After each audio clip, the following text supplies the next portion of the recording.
Okay, good afternoon, everybody, and welcome to the Adams Brothers podcast. We are here this evening with Melvin Graham. He goes by the name of Marvelous Melvin Graham on Facebook, and you can also find him on. Are you on the Instagram as well, Melvin?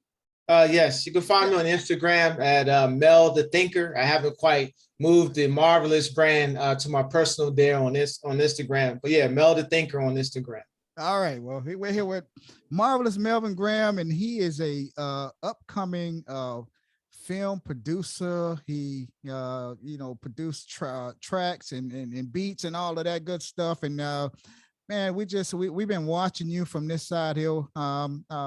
The Adams brothers are here out here in Florida, and we've been watching you, man. And we wanted to talk to you. And one of the things that we do is that we showcase Black businesses on our podcast every year, and we wanted to talk to you. So, Melvin Graham, welcome to the Adams Brothers podcast. And thank you, brothers, for having me on. Thank you. Give me a little introduction there. So, all right, Melvin. So, you are originally from DC. Washington, you were born DC. and raised in DC. Yes, sir. And what brought you to out to L.A.? What? Tell us about your journey. Tell us about your journey out to L.A. Oh, okay. Well, I was born and raised in DC. What happened in terms of my journey? I actually went to broadcasting school in Arlington, Virginia, which is right across the bridge, right across the way from Washington, D.C. Right. And there I was learning radio and television. That's what I started out doing. And I was working on political shows in the D.C. area. In fact, I worked with a brother named Armstrong Williams, as a matter of fact. He had a political news show on his own network called the Renaissance Network. So I was literally working as a CG operator, which was simply typing words on the screen. I started real small, real humble beginnings there. And just being able to see the inner workings of how to conduct a broadcast, that's what allowed me or gave me the inspiration to want to do what I'm doing today. But to really summarize my journey for you, then I went on to New York City, where I went to do a couple of internships in small independent radio markets. And the money wasn't there. And of course, with family and things of that nature, you want to have all your P's and Q's together, right? So I ended up joining the United States Navy. I was 27 years old, but it was a way that I could, should I say, get an opportunity to increase my skills and also not go into debt, to go to pay the amount of money to go and get 2 degrees in media arts, for the Navy. Going to the Navy gave me that opportunity to do it. So I did that, which landed me in San Diego. And there at San Diego, I worked for a radio station called, my God, forget the name of the radio station already, KBLK, K Black Radio in San Diego. And I was the operations manager for the radio station. So I was producing about 7 shows a week. And I had my own show called Conscious Vibe at the time. So I was a lot more camera friendly back then. No, but now. Oh, thank you, brother. And what led me to come to LA, because that was the ultimate goal, was to end up here. And so I had my degrees at that moment, already went through the whole rigmarole working in radio, did a couple of short films as well, and 1 feature film. And then I was like, okay, it's time to go to LA. Let me go to LA and let's see what I can do in the Hollywood circle. So I started off in Beverly Hills doing local commercials there. So I was doing everything from shooting to audio production to editing, color correction. So I worked pretty much in every single facet of production, which would be pre-production, production, post-production. And I should I say, interned at an acting studio, which I was cutting like reels for actors and actresses. And then the clever idea came to me due to the pandemic. And then, of course, I met my wife here in LA as well. And, she motivated me and she inspired me to really pursue starting my own production company. And so that's where the Render Squad Industries came into play.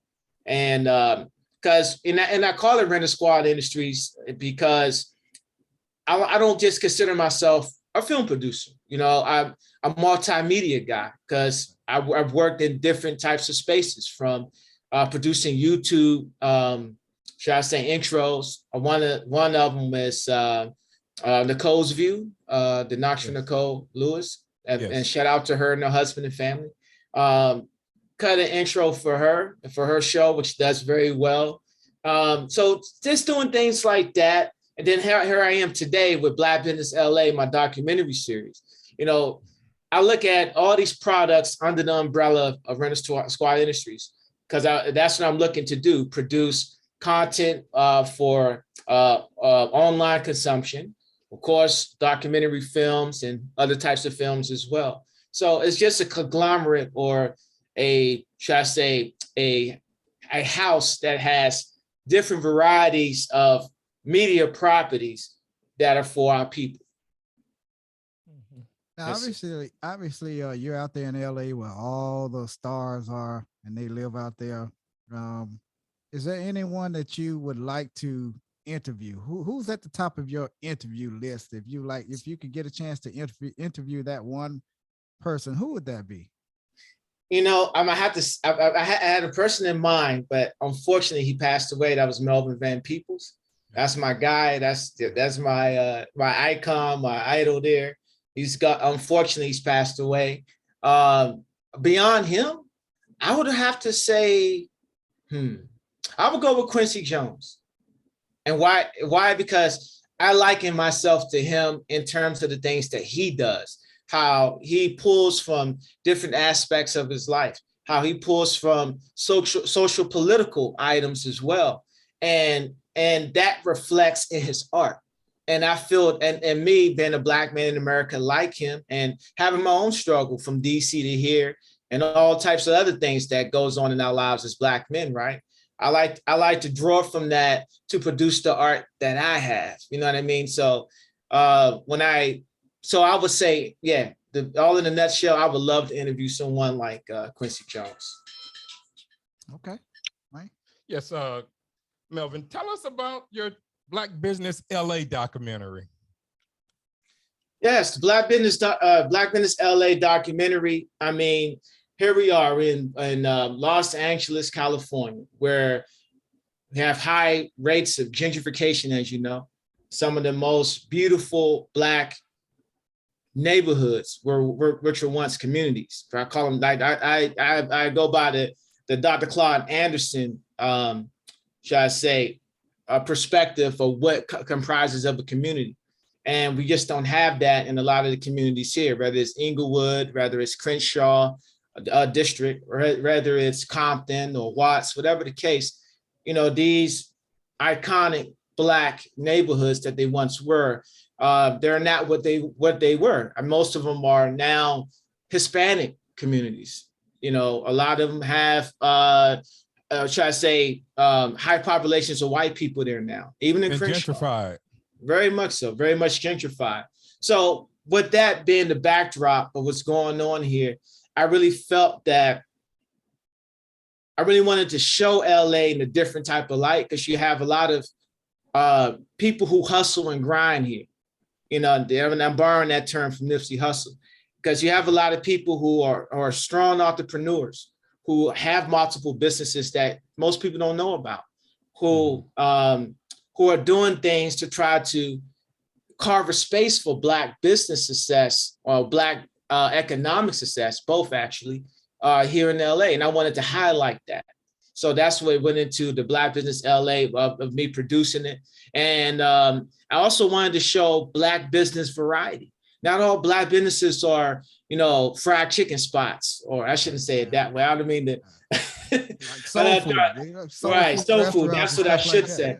Yeah. Right. I'm not trying to, play on stereotypes, as you know. Mm-hmm. But not everybody, owns, soul food restaurants. Not all Black businesses are embodied in the food industry, right? So for instance, I met a brother who actually rents cars through Turo. And I'm starting small there because this is a brother who's giving people an option to have access to luxury vehicles, whether it's for film shoots, whether it's for music videos, or whether it's just, you have your girlfriend and you want to go for a ride in something luxurious as a Maserati or something like that, right? So you have a brother who through Turo is renting out these cars, have access to these cars that people can rent. So you have people like him. You have two sisters, and they're in the food industry, and they let's see, they have two sisters called Urban Comfort Foods. They have should I say, they have a way to counter food deserts that are in Los Angeles. And it's a beautiful thing because everywhere you go in Black neighborhoods, right? You have Popeyes, you have Pollo Loco, you have McDonald's and Burger King and all these other brand names of fast food, right? And you have no, should I say, holistic options. You know what I mean? You have no healthy choices. So these sisters took it upon themselves to go to the Crenshaw district and really give Black people a healthy option. So, it's people like them that really make up what this city is about, in terms of the Black perspective of it, Right. So this is what I want to do. I want people like them. I've interviewed some major name people. You heard of Freeway Rick Ross, right? Yes. I interviewed him. Tariq Nasheed, of course. I'm quite sure you guys heard of him. Yes. I even interviewed Manhattan Beach County Supervisor Janice Hahn, and she's the one who helped the Bruce family there in Manhattan Beach, Bruce's Beach, right? Helped them get their property back. I did a whole exclusive interview with her. There's another brother that's a Superior Court judge in L.A. His name is Rupert Birdsong, Judge Rupert Birdsong. I interviewed him, did an exclusive interview with him.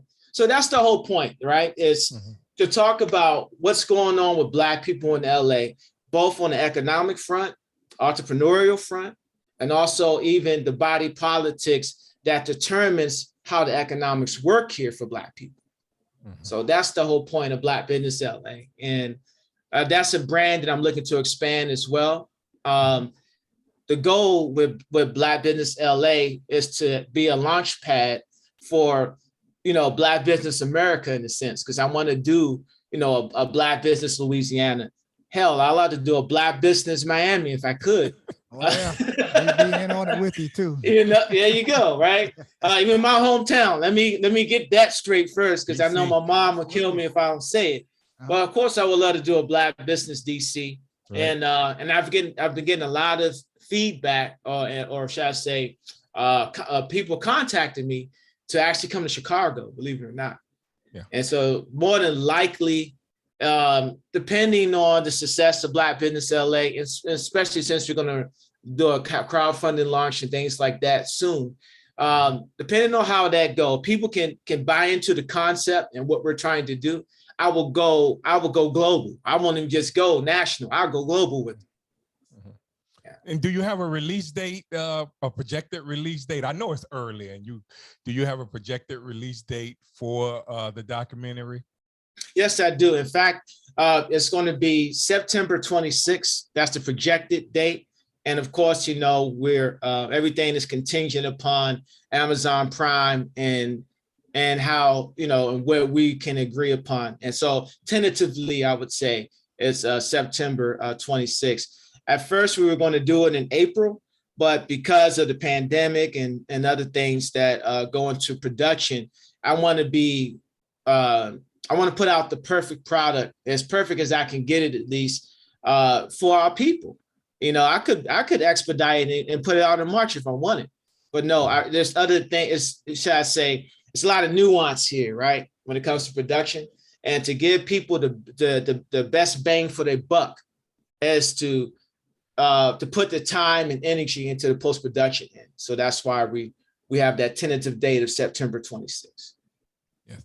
How was it to interview Tariq Nasheed? I tell you, I've been following him since around about 2011. But how was it to interview him? He's a very intriguing man. I tell you, he inspired me a lot. How was it for you and your wife to interview Tariq? Well, I mean, it's funny how that happened. My wife had, because she's a big fan of his, way before I met her. In fact, when we first started dating, we went to the 1804 screening premiere in Beverly Hills. We went there together. That's when I first met Tariq, and you know, my wife has known him for some time, and so after I interviewed, because you know, Black Business L.A. was going to be this hyper local short film. That's what it was going to be. I was going to interview some people in a place called Leimert Park, which is like this small shopping facility or shopping community, rather, a shopping space of different Black stores. I was just going to keep it there. Then after I had interviewed a few people there, my wife said, you know, when we reach out to Tariq, and I'm thinking, you know, I'm like, well, I don't have that type of following. You know, I mean, my platform, you know, isn't that big. She's like, so let's hit him up anyway. He'd probably do it. I said, I don't know. They said, well, you buy his products, you support him, he may support you too. I was like, I don't know. He might not see the benefit in it. I don't know. No, so we reached out to him. I hit him up via email, and he responded. And he was real cool about it, real cool about it. And we went to his factory out in Chatsworth. That's where his factory is. And we went out to Chatsworth and interviewed him. He was a real stand-up guy, a wealth of knowledge. One of the most brilliant brothers I ever met. And I've met a lot of people, from the Honorable Minister Farrakhan. I've met folks like Cornel West. You know, I've met people like I've been in certain spaces before where I've been able to meet smart or should I say very intelligent Black people. Right. But you know, here I am at Tariq's factory here, and I'm nervous. I'm like, all right, let me not mess up. First of all, you know, my wife is ready to go. She have her questions, because that's what my wife does the interviews. You know, me, I direct her and I have her conduct the interviews in terms of the questioning, and she was ready to go. Here I am stumbling and fumbling with the camera. And it's funny because Tariq looked at me. He took his sunglasses down and looked at me. And I said, all right, let me get it together, because I forget. He's a filmmaker too. So if I'm not on my game, for him, it doesn't feel legit, right? Anyone would feel that way. Any profession that you're in, you have someone who is in the same profession as you, and they're not as sharp as they should be. That's not a good look. So that's what I felt that, you know, just being in the same area, same vicinity as Tariq really helped me step my game up too. Right. But it was a great. I'm sorry. Go ahead, brother. And I hope in the future that, because you know he's always saying that he's looking for people, Black business, Black people to you know work in his films. I hope once he see your product, I hope he be proud of it, and I hope he, you know, get into a partnership with you, you know, so both of y'all can stack that paper. You know, I like that. And you know, and I love it because the brother's coming out with his own streaming platform, right? Yeah. And I mean, I would love to put Black Business L.A. on there, and why not? He's in it, right? So that would be good. That would be great, and that's something I would definitely discuss with him in the future. But yeah, there's a lot of things I would like to do in terms of building that type of partnership where we can probably collaborate on something in the future. And that's something I would like to do. I know Tariq has a very powerful production team around him. And he's very business savvy, as we all know too. So just being around him, you're bound to learn something, you know, and that's what I love about the brother. Daryl. I saw on one of your posts back in January, as I was strolling down your timeline, you said that Sidney Poitier wasn't just a great actor. He was a great film director as well. Definitely in my top 3 Black filmmakers of all time. Now, Sidney Poitier is your one in your top three. Who are the other two? Melvin Van Peebles. Oh my God, my man. So you got Melvin Van Peebles, you got Sidney Poitier, and I would even throw in there. All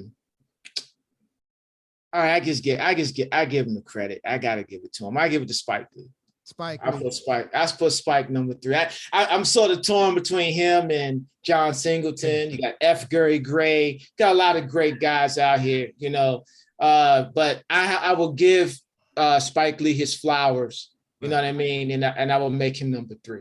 Oh, yeah. Absolutely. Yeah, he deserves it. He's definitely up there at the top. Yeah. He's been putting out some good stuff, man, for years there. Years, long time. Oh yeah. As far as music, who would you like? Who is your top producer? Who would you like to work with? If you could just pick out a music producer, whether it's Babyface or Dr. Dre. Like, I mean, who is your all-time favorite music producer? Okay, can I give you 3? And there'd be 3 different genres. Is that fine? That's okay? Fine. That's all fine. right. Here we go. All right. On the jazz front, I like to work with Quincy Jones. Mr. Q himself. On the hip hop end of things, believe it or not, and I know, and I can already hear like a lot of our B1 family probably say, no, he didn't say that, but I'm gonna say it anyway. And I give a reason. I'm gonna say I would like to work with Sean Puffy Combs in hip hop. Why do I say that? Because I like his taste when it comes to certain type of, how can I say this? Certain type of mixes, right? I love the David Bowie cut that he did. It was for Let's Dance. Let's Dance. I forgot what song that he used that for, but you know what I'm talking about, right, clearly. Right. All right. So I would choose him. And on the R&B front, I would like to work with Kenneth Babyface Edmonds. Oh man. So those 3, that would be my 3. And I know Quincy's getting old. Yeah, I know, right? Those are great names you just called. I mean, yes, sir. Puffy has always been out at the front. I mean, I think if I could work with anyone in the music industry, I would say without a doubt 3: Babyface, Dr. Dre, and Puffy. Those would be my 3 that I would love to work with. I mean, just their knowledge and their longevity in the music business. I would just love to work with those 3 people there. Yes, sir. Yes, sir. Well, we definitely follow you. We watch you on Facebook and all of the things that you and your wife post, man. We think you're doing some big things out there in the L.A. area out there, man. And we want you to just keep on doing what you're doing out there, man. And we just flattered to have you on our podcast, man, and just talk with you, man. And you got so much knowledge, man. And I tell you, man, not only I know you talk about Tariq, but man, you right up there too, man. Thank you, brother. We really look up to you, man, and we like what you're doing. You and your wife are doing out there in that LA area out there. And I'll definitely let her know as well. Thank you. That's all I have. I mean, I wanted to hear from you, man. I just like I say, just reading your going on your timeline and reading some of the things that you post and some of the things that you and your wife are doing, man. Big props up to you. Thank you, brother. And and it's bigger than me. I figure the way I look at it, right, is like if what I'm doing has no benefit for our people, I'm not doing nothing. Yeah. You know what I mean? So if it's something I say on my timeline, like today I posted something about how being an entrepreneur or having your own company, it's a whole nother reality versus say the 9-to-5 world, right? Because either you still in it or have worked in the past. Me, I've done 9-to-5s just about all my life. And I tell you, man, it's something that if we're going to really make a strong economic move in this country as a people, we're going to have to digest the hardships that comes into running a company or establishing a business or a brand or becoming an entrepreneur. We're going to have to stomach that Right. And so we can make the type of economic moves that we need to make to build community. So this is why I talk about my process a lot. You know, some people might see it as me trying to give instruction. No, I'm really reflecting on what I'm dealing with. And then I know a lot of other folks are dealing with it. So they get to see that, hey, you're not alone. You know, we're all in this together in the sense that as Black men or Black women or Black people, this is something that we can, shall I say, still sharpen, still and build from. You know, we can look at each other's struggles and shall I say, shed light on that and give insight. Right. You know, shout out to Dr. Boyce Watkins on that front in terms of the economics. It's wealth of knowledge for economics. Yes. Yeah. And Melvin, I want to just switch gears just for a moment to jump to on the political side, because I like your work in the music and video and photography. I also definitely love your political views on a lot of issues, because we're aligned together. And I just wanted to ask you, as far as what has the Democrats done for Black people in the last 35, 40 years? 35, 40 years. What has Democrats done for Black people? Yes. Nothing. You know, and so here's the thing. When I say nothing, right, someone would say, well, are you sure about that? Well, nothing in terms of tangibility. Okay. Right. If you want to talk about, you know, some things that are on a municipal level, right? So you have, like, say, Dr. Shirley Weber in San Diego, California, who I revere and have a lot of respect for. She's worked in the California Senate, I believe, California Congress. She's been a representative there in the California government for a while, and she's pushed for reparations. Yep. So I have to admire that. That is something, right? But in terms of hard tangibles that we see other ethnic groups or race of people get from the United States government, the Democrats have not allotted any type of tangibility like that for us, considering that we vote for them and over a 95% rate, over 90% rate.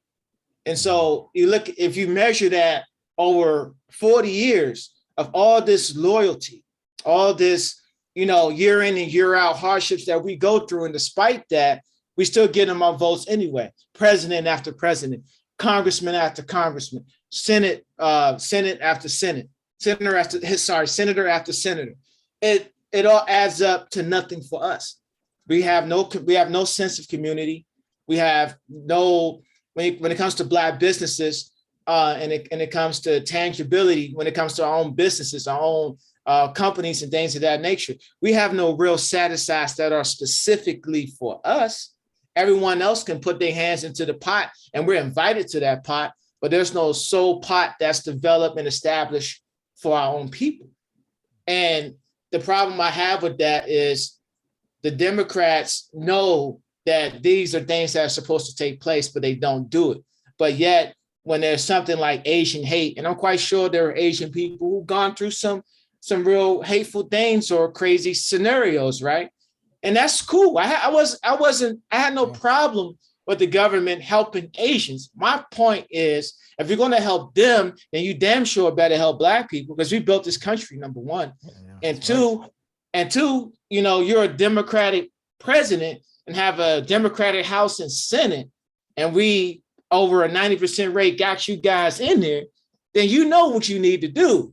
You don't need little old me over here in L.A. to tell you that.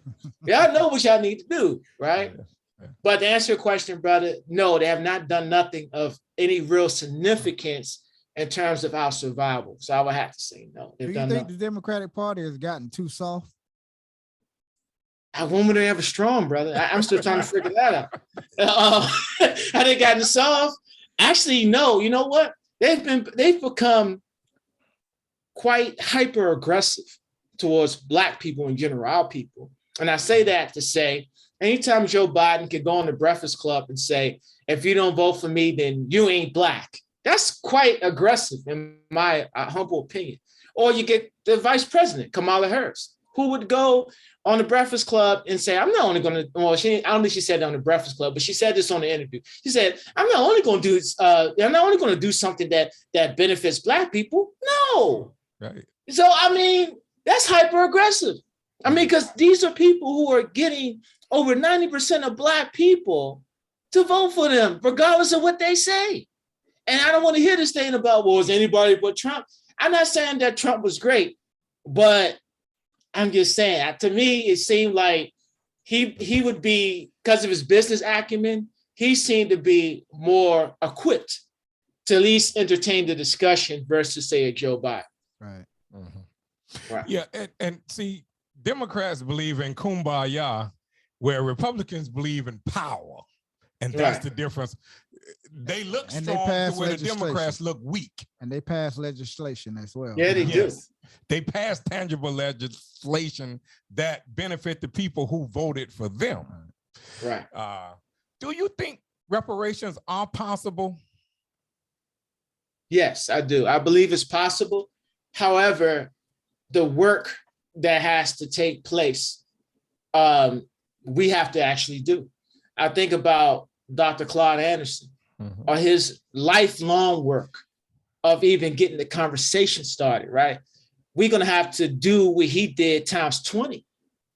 And that means a collective effort of Black people, that are, foundational Black Americans, descendants of African slavery, whatever you want to call it.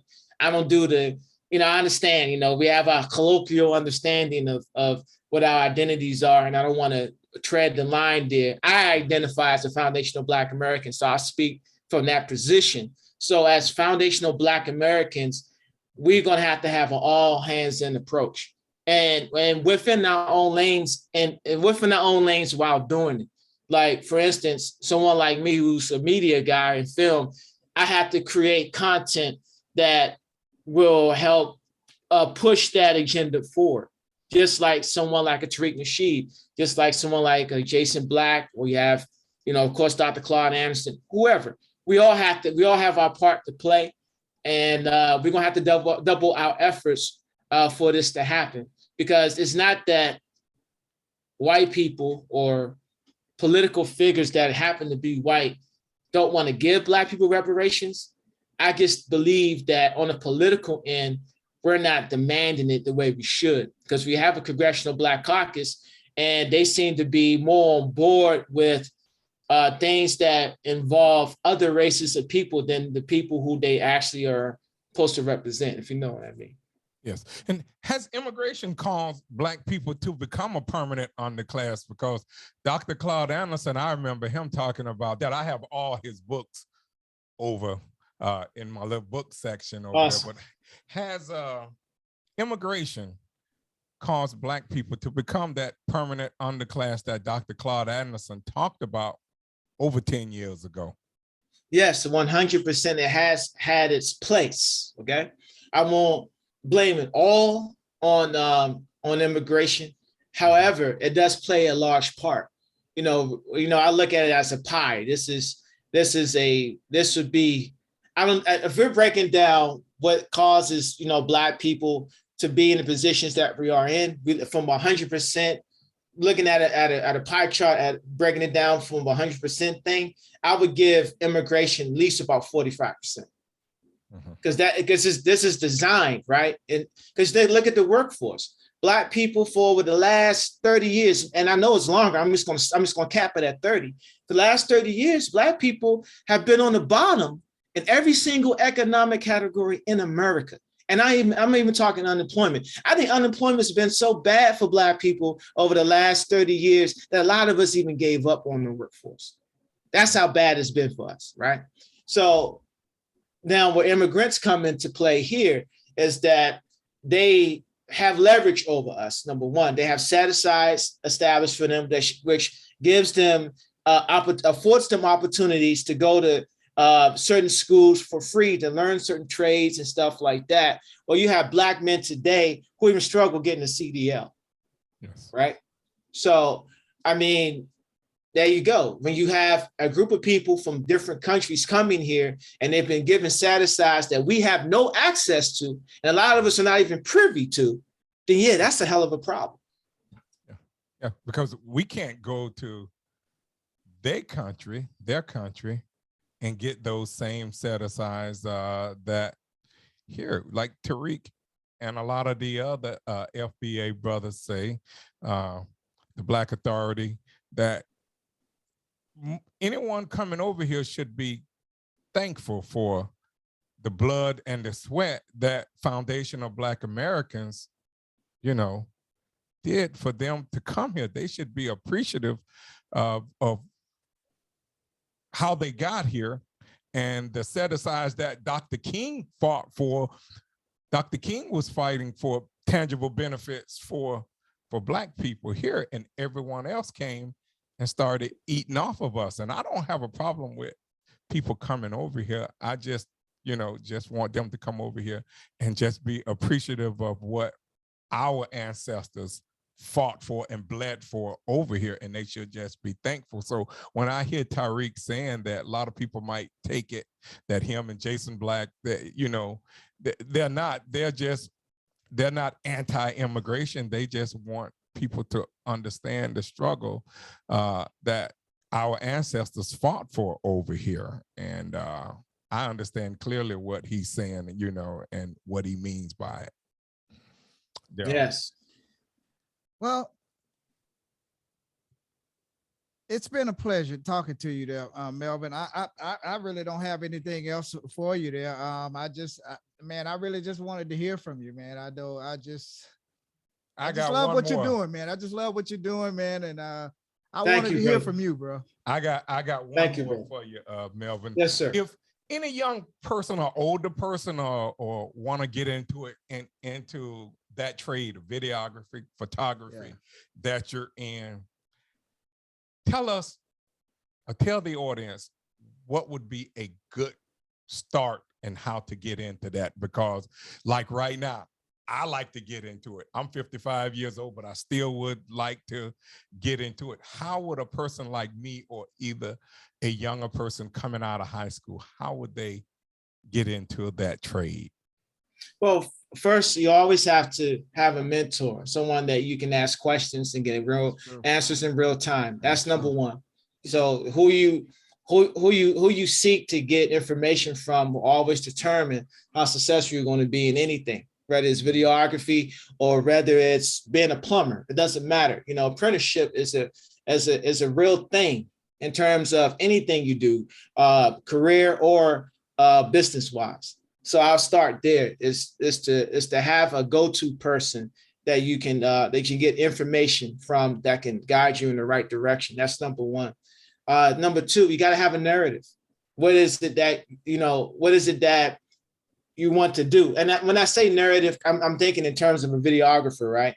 As a videographer, like, one of the things I am as well, I am a journalist too. So a lot of things revolves around storytelling, right? And my niche in terms of, my niche that I have in terms of storytelling is about the Black experience in America. That's my narrative, right? That's something that I could generate a lifetime worth of content from. So I'm not saying that every person has to have, the Black American, the Black experience in America as their narrative, but find one, Like and this one brother that I know that wanted to do what National Geographic's do, which is cover the life of animals, right? Mm-hmm. That's a real narrative and a strong one, because you have, you already know, we have different variations of hundreds of thousands of animals, right? So that's a wealth of content that you can pull from. So whatever you define as a narrative will determine what your content's going to be about. So that's important. So I would go with that. And I throw one more nugget as well out there, is always have a backup plan, because not everything works. I know, because that's why I went to the military. I know that for a fact. My whole outlook before going to the military was just to be a journalist and work in radio and television in terms of political stuff, politics, right? That didn't work out for me. So I had to have a backup plan. And so for me the way I went about it, only me, not that everyone has to join the military, But what worked for me is that I joined the military, and that opened up the door for me to have better options on the back end of that sacrifice or that commitment. Yes. Yes, sir. And because a lot of people always ask me, you know, because I do a little journalism here. I take a little pictures here and there. And people always ask me, like, how do you get into the videography? And I'm telling you, ever since I've been a kid, I always was interested in journalism and the reporting of the news. That has always been a dream of mine. And I still want to get to the level where you are in filmmaking. That's what I'm really interested in, just telling the story about the community, things that happen here in the community. It's almost like, I call it here, sins of our city here, different things that went on here. That's right now a shameful part of our history. I would like to do something of that nature too. So, you know, like I say, people always ask, Melvin, how do you get into it? So I figured you would be the best person that I would know to at least put them on that right path. And it's kind of hard to get our people to help us, you know, because when we started out here in Florida podcasting, and we went to some people to, you know, to get advice from them, they were reluctant to help us. And that's what we don't want to be like that. We want to see if we can put, you know, turn our people on to people like you that's knowledgeable into the industry, and, you know, that can pass that knowledge on, and that's willing to help another person start a business like podcasting, because it's not easy doing this stuff. You know, like you say, you know, you're up and coming out there in LA, and LA is a very competitive city. I can imagine.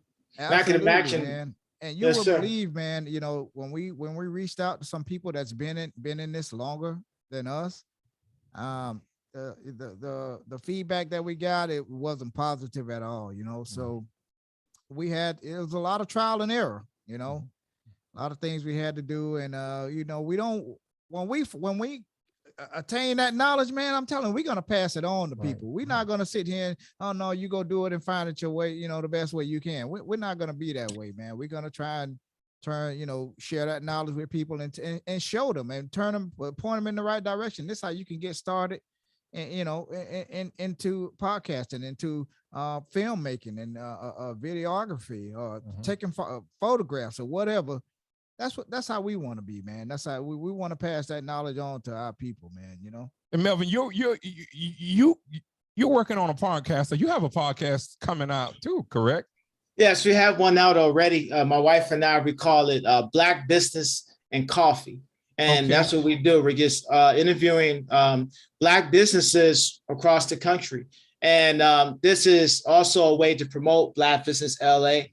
and keep it within the confines of Black economics and business, you know. So that's why we have that. And where can we find it at? You can find it on Spotify. Okay. It's going to be on iTunes in the month of March. We're going to do one more for the month of February, and then that should be on Apple Apple Podcasts is what they call it now. It's not iTunes anymore, but Apple Podcasts. And it's also right now you can listen to our first episode that we did with Gladys Chateau. It's a sister from she lives in New York, but she's from Somalia, and she's from Somalia and of Somalian and Haitian descent. And we talked about her company and she's a chef, so her cuisines and things like that. So yeah, it's a good conversation. And that's what we're looking to do on that platform. Okay. Yes, thank you. And we thank you again, Melvin, for coming on here. And I told you 2 years ago, I wanted to get you on there, and I meant that it just the time everything was off. We wasn't ready. We wasn't prepared. Right. And I wanted to save the best for last when it came to you. Wayne's been talking about you for a long time. He was like, man, we got to get Melvin Graham on here, man. Melvin. I said, man, we got to get him on here, you know. So thank you, brothers. You on here, and we hope that everything in your life is coming full circle, like you said, and I hope you continue to develop, your company, Render Squad Industries, and more importantly, thank you for your service to the United States Armed Forces, to our country, the Navy, man. Thank you for putting your life on the line for us, man, and keep on doing big things out there. And you're welcome to come back on our Adams Brothers podcast anytime you get ready, man. When you blow up real big and start making these multi-million dollar movies, don't forget about us. Come back and talk to us. Well, definitely. And I will invest in you guys too, because number one, when Wayne had contacted me 2 years ago now, which is kind of funny because it seems like not that long ago, but yeah, we were in the height of the pandemic, and I know he expressed to me, that he wanted to do a podcast, and he asked me just some general questions on what to do to get started. And to see what you guys are doing based from that conversation, I mean, you guys are shall I say, a true representation about what I do and what I believe in. And for me, when people want to know about media, I'll let them know all I can. Absolutely. Because for one, I look at Black media as like this octopus with these tentacles, and we got to have different tentacles to be able to, shall I say, express concepts, and also to be able to have our own form of narrative. Because if we don't have it, then we're literally going to disappear. Mm-hmm. So all Black media is positive in a sense of its narrative, as long as it's beneficial for us anyway. Right. And we got to tell our own story. We can't depend on someone from the dominant society to tell our story for us. We have to be able to have platforms where we can tell our own stories. Absolutely. Exactly. That's what it's about. 100%. We've been talking to marvelous Melvin Graham. He's the owner. He and his wife, they are the owner of Render Squad Industries LLC out in the LA area. And Melvin, man, we want to thank you for coming on the Adams Brothers podcast, and come back and see us again and talk to us and share your knowledge, man. And we wish you the best of luck out there in LA. And when we come out to LA, we're going to make sure we stop by and see you. Right. Yes, sir. And thank you, Melvin, and have a great evening. Thank you for coming on the Adams Brothers podcast. Thank you as well, brothers. Take care.